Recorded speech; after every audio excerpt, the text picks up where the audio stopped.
like your background. It's super cool. Ooh. Appreciate it. Yeah, this is our custom marquee, and congratulations on the film. We saw it last night, had a great time. Thought you both were terrific in it as well. Thank you. So we recognized a famous castle location from another fantasy franchise, as well as the beautiful hills of Ireland. What was your favorite set or location from the film, and why?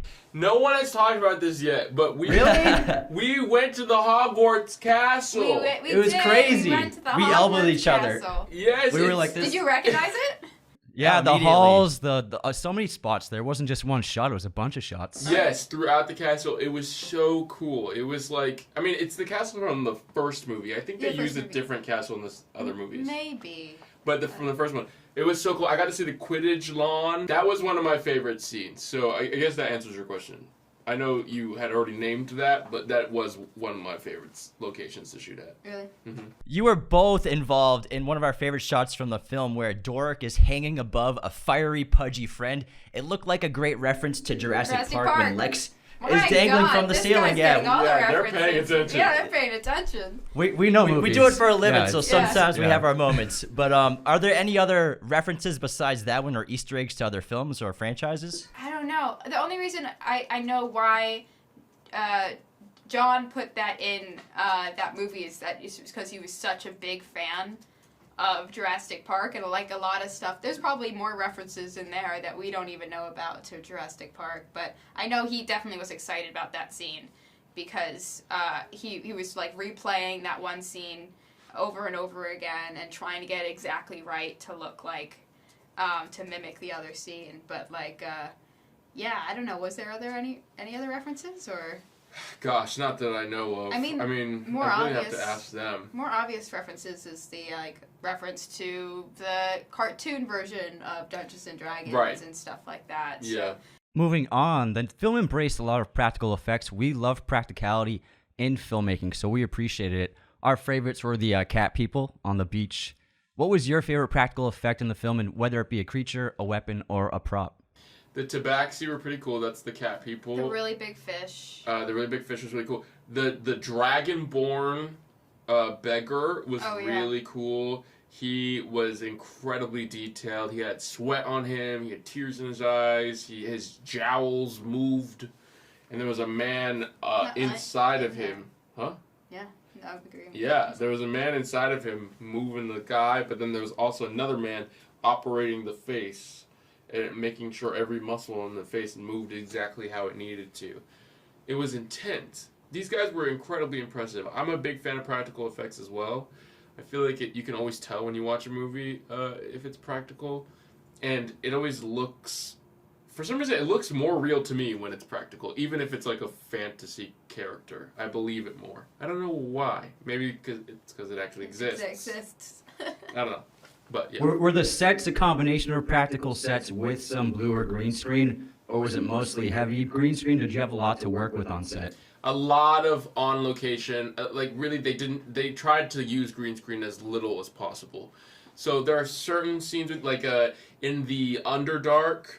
There's they built out a lot of that bridge that we're kind of walking on, but there is some green screen in the background. The dragon is CGI. The dragon is a green screen, obviously. Really? Oh. You could build that. But, and then, the graveyard scene has green screen. But they built that whole graveyard on stage, which was incredible. And that makeup, too, for the corpses were all... It was all practical. All practical, and it was amazing. I remember I was really geeking out during that scene. Were the corpses puppeteers, or were there people They were performing real inside people. of them? There were people performing Oh, wow. in them, yeah. Even in the one that was, can we say this? Cut in half? It's not. Yeah, that's not a spoiler. It's not a spoiler. It's the one that's cut in half. They actually just had half of them on there, and they built a thing underneath for him to fit through. Yeah. So, all of it was, a lot of it was practical. Even, when they could have gone, the shortcut, the cheap way out. They really, really tried their best to push the practical effects, which I loved.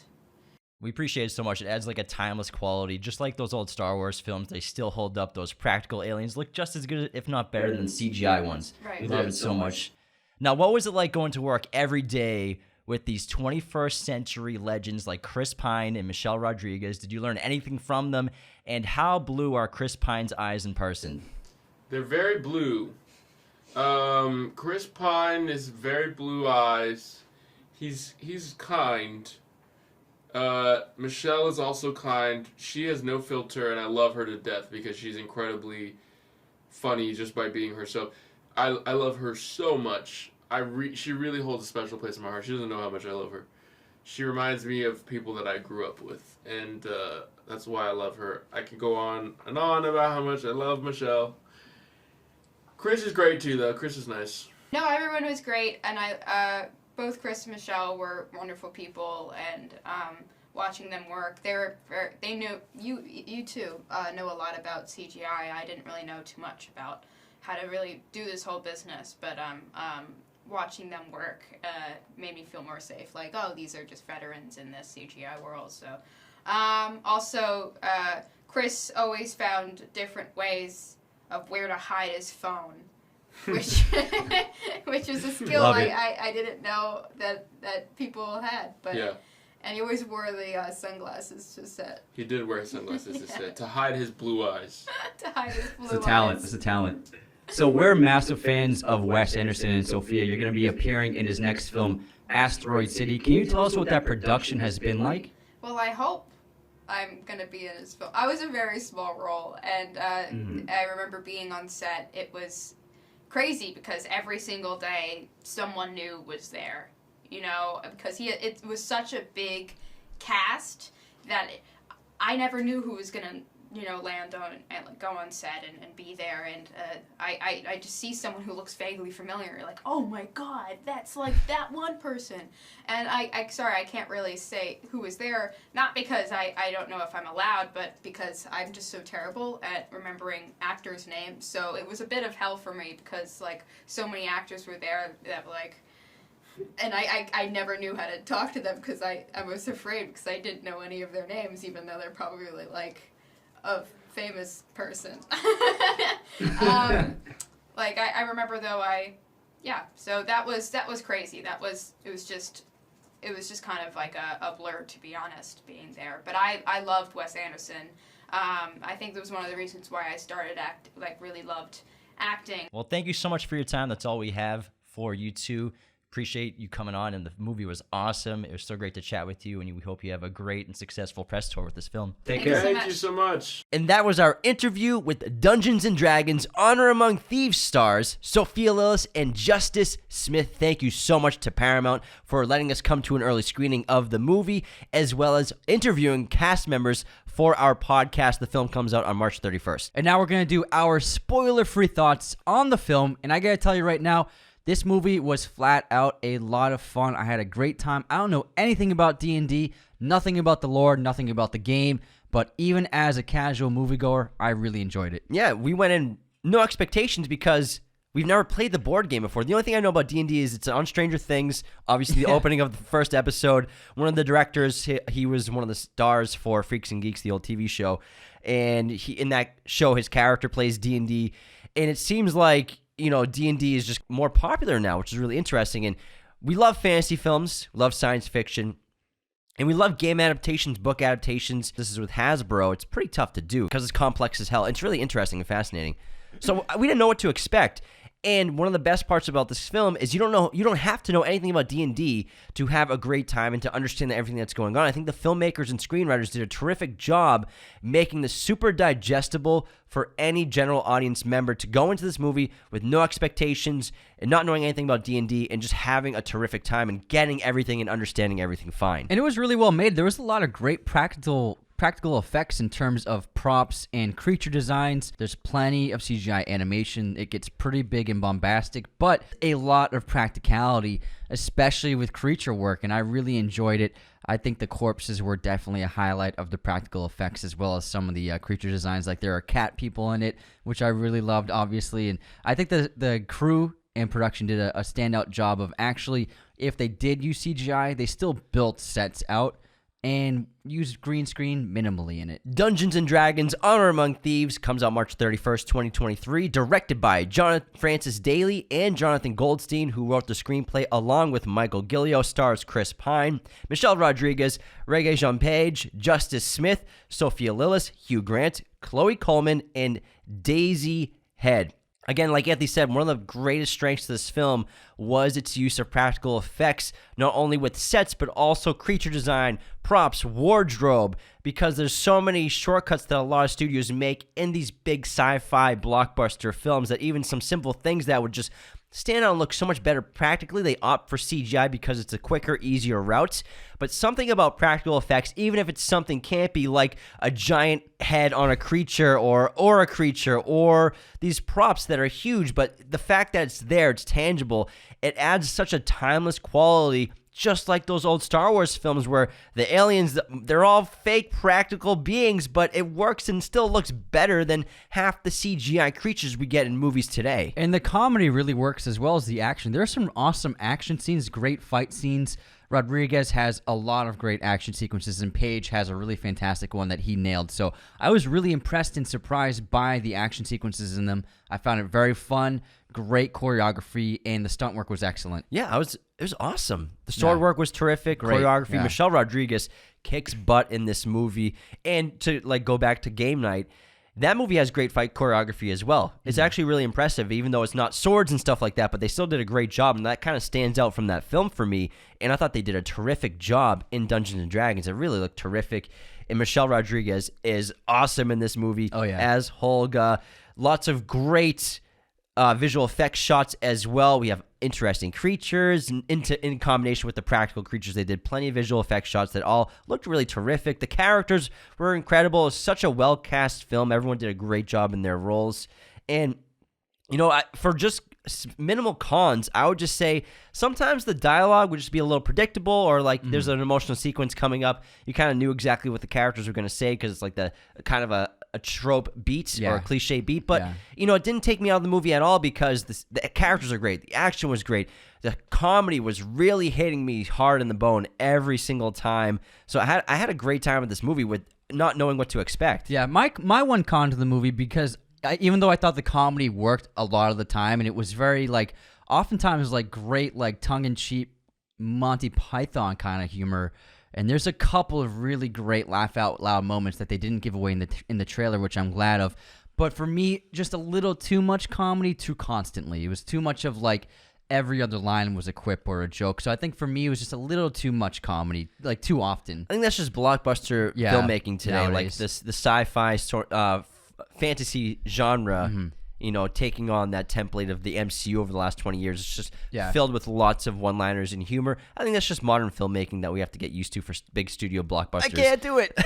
But that's other than that, the comedy, there are some really great laughs in this film, and I was very surprised how funny it was. And this movie moves fast. You're with these characters. They're going on a bunch of different cool locations, but also tons of beautiful locations shot in Belfast, in Ireland, the hills of Ireland. Great big practical sets, like towns and huge cabins and houses, as well as tons of locations you will recognize from the Harry Potter franchise and the film, specifically like Chamber of Secrets, Sorcerer's Stone, Half-Blood Prince.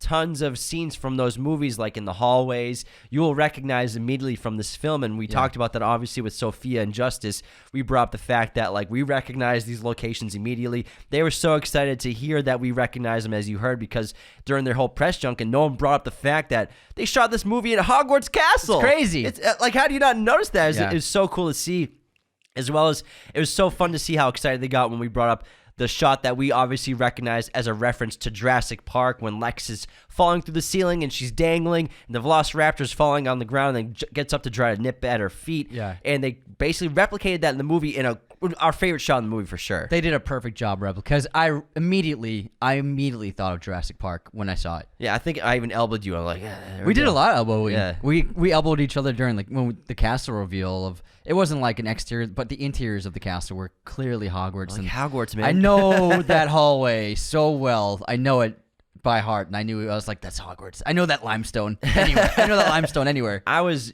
pleasantly surprised by this film. I didn't think it was going to be this fun because, like I said, I have no idea anything about Dungeons and Dragons. Yeah. Never played before. I just know of it. I've known about it, and the most I know about it is Stranger Things related things. But then to see them introduce a fantasy world that's so well known to a very niche audience, to a general audience, I think they did a really great job for anybody going blind to this film to be able to enjoy, have a great time. And obviously they're going to hopefully get a potential franchise out of this, which would be cool because I had a great time, not going to lie. And I think that this film wasn't like an abnormally large budget. I think it was like a modest budget for a blockbuster. $150 million. Okay, so I think that they don't need to have $1 billion to grant a sequel. So I think that this film could definitely make $400 million. I think it could. It could have legs because of word of mouth reviews and reactions like ours have been actually surprisingly positive, and I think that audiences will really enjoy this. I have been very disappointed with most fantasy films that have come out over the last 20 years, and I think that we have a really good one here with this one for sure. Last 20 years, even Return of the King? Okay, let's say last 10 years. Post Lord of the Rings. Post Lord of the Rings. Right now, Honor Among Thieves, the Dungeons & Dragons film, is sitting at 90% critic score on Rotten Tomatoes with 40 reviews as well as a 77% critic score. Now, we won't get the audience scores right now for a little while, probably closer to the release date, but it's over 80 on Metacritic, which is very good. Yeah, and the fact that they're releasing the embargo this early, 2 weeks before the movie comes out almost, is incredible news because they know it's good, we know it's good, and they know audiences are going to enjoy it. That's why they're releasing the embargo so early, because sometimes these big blockbusters, you don't know what the scores are going to be on Rotten Tomatoes. Not that you should always use that as a gauge of if a movie's going to be great or not, but they don't release it sometimes till the day of or the night before, or the day before.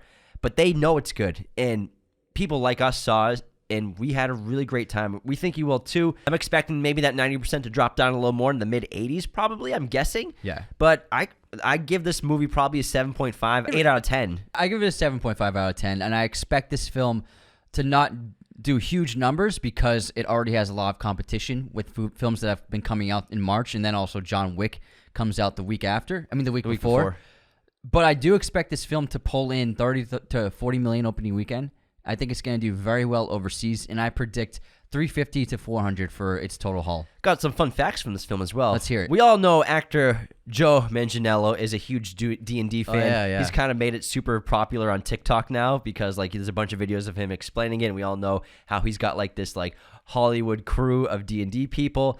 And he revealed on the Happy, Sad, Confused podcast that he co-wrote a D&D script, but it is unknown if it was incorporated into John Francis Daley and Jonathan Goldstein's script. Also, John Francis Daley, like I said earlier, the movie's co-writer and co-director, starred in the TV series Freaks and Geeks from 1999 to 2000, where his character, Sam Ware, is shown to be a big fan of D&D and is seen playing the game with his friends in the show's final episode, Discos and Dragons. And this film was originally going to be developed by Warner Brothers Pictures after winning a lawsuit against Universal Pictures, where Chris Morgan was said to write and direct, but it was later moved to Paramount Pictures and Allspark Pictures. Wow, bouncing around. So I hope you guys go check this film out. It was a terrific time. It's one of my favorite movie releases so far in 2023. Thanks again to Paramount for letting us come to that early screening, getting us an interview with two of the cast members from the film. It was really terrific to have our first, Hollywood celebrity guests on the show, which was super fun. Hopefully we can do some more stuff like that going forward. And legit, this movie is a fun time. I hope you all check it out. I think that everyone's going to really enjoy it. And so far in March, it's Creed 3 and Dungeons & Dragons. Two very good releases. And then John Wick. Yeah, it's not out yet, but I think so far, those are my two favorite movies of the month. Yeah, and we'll see John Wick in a couple days. But, man, what a great time.